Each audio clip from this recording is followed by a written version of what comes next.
اللہ تعالیٰ کے نبیوں نے، خاص کر سید الانبیاء صلی اللہ علیہ وسلم نے آخرت کی سختیوں سے پناہ طلب فرمائی، حالانکہ نبی ہیں، اور جنت کو طلب کیا، بارہا طلب کیا، حالانکہ اللہ کے نبی ہیں، کہ ان کو مان کر ان کے دامن سے وابستہ ہو کر بہت سارے لوگ جنتی بن جائیں گے۔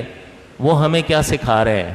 اور پھر ہم اپنا محاسبہ کر لیں کہ ہم 5 وقتی اگر نماز بھی پڑھتے ہیں تو کتنی بار ہماری دعائیں جو ہیں اس میں آخرت کا کتنا حصہ ہوتا ہے؟ دنیا بھی مانگیں، اللہ سے نہیں مانگیں گے تو کس سے مانگیں گے؟ یہاں کی مشکلات، پریشانیاں، مسائل، ہر پریشانی کے لیے اللہ سے رجوع، لیکن آخرت کے سلسلے میں بھی تو ہماری دعائیں جو ہے 2 حصوں پر منقسم ہونی چاہیے۔ ایک حصہ یہاں کے لیے ہو اور ایک حصہ آخرت کے لیے بھی ہو، تاکہ پتہ چلے کہ اس کو معلوم ہے کہ کوئی آگے بھی کوئی مرحلہ آ رہا ہے جو اس سے کہیں زیادہ سنگین ہے، جو اس سے کہیں زیادہ پیچیدہ اور مشکل ہے، تو اس کے لیے اللہ کی مدد طلب نہیں کریں گے، اس کے لیے اللہ کی پناہ میں نہیں آئیں گے۔ وہاں ہم کیا اپنے آپ کو خود سے بچا سکتے ہیں؟ نہیں بچا سکتے، یہاں نہیں بچا سکتے، جبکہ ہمارے پاس اسباب بھی ہیں، بہت ساری چیزیں ہیں، لیکن اس کے باوجود اللہ تعالیٰ کا حکم ہی چلتا ہے، ساری کائنات میں اسی کا حکم نافذ ہے، تو یہاں ہو یا وہاں ہو اسی کا حکم نافذ ہے۔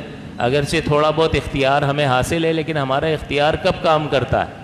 بادشاہ بھی چلے گئے، کر و فر والے لوگ بھی چلے گئے، بہت زیادہ مال و دولت والے بھی چلے گئے، کیا کر سکے جب بیماری لگ گئی تو بستر پہ 3 4 سال دولت کے انبار لگے ہوئے ہیں، لیکن بستر سے بیچارہ اٹھ نہیں سکتا، کیا کر سکتا ہے انسان؟ تو یہاں بھی اللہ کا حکم چل رہا ہے، وہاں بھی اللہ کا حکم چلے گا، تو تقسیم کر دینا چاہیے، یہاں کے لیے بھی طلب کرے اور وہاں کے لیے بھی طلب کرے۔ اور رحمت کونین صلی اللہ علیہ وسلم کثرت کے ساتھ یہ دعا فرمایا کرتے تھے، ربنا آتنا فی الدنیا حسنہ، دنیا کی ہر بھلائی مانگ لی اس میں، وفی الآخرۃ حسنہ، اور آخرت میں بھی مجھے ہر بھلائی عطا فرما دے، اور آخرت میں مزید یہ فرمایا وقنا عذاب النار، اور ہمیں آگ کے عذاب سے بچا لے۔